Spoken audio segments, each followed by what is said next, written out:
आपल्याला हे तर कळलं की इयर टॅगिंगमध्ये प्रत्येक जनावराला त्याचा एक नंबर दिला जातो, जो कायमस्वरूपी एकच असतो. त्याच्यामुळे आपण जनावरांना अचूकपणे ओळखू शकतो. आणि हा टॅग सहसा वासरू जन्मल्यानंतर त्याला लावला जातो. त्या वासराच्या नोंदीमध्ये आईचा आणि वडिलांचा टॅग नंबर लिहिला जातो. अशा प्रकारे त्यांच्या वंशावळीची नोंद होते. मग या वंशावळींची नोंद करून काय फायदा असतो बरं? याचा फायदा येतो शुद्ध जातीच्या निवडीच्या वेळेस. वंशावळीच्या नोंदीमुळे कोणतं जनावर शुद्ध जातीचं आहे हे समजतं. चांगल्या वंशावळी असलेल्या जनावरांपासून पुढचा संकर केला जातो. आता याचं एक उत्तम उदाहरण पाहूयात.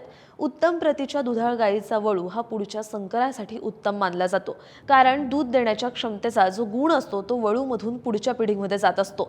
त्यामुळे कोणता वळू कोणत्या गायीचा आहे, त्या गायीची दूध उत्पादनाची क्षमता किती आहे हे पाहता येतं. त्यावरून हा वळू संकरासाठी योग्य आहे का नाही हे ठरवता येतं. आणि त्यामुळे जनावरांची खरेदी करताना किंवा संकर करताना आपल्याला त्याची वंशावळ माहिती असावी लागते.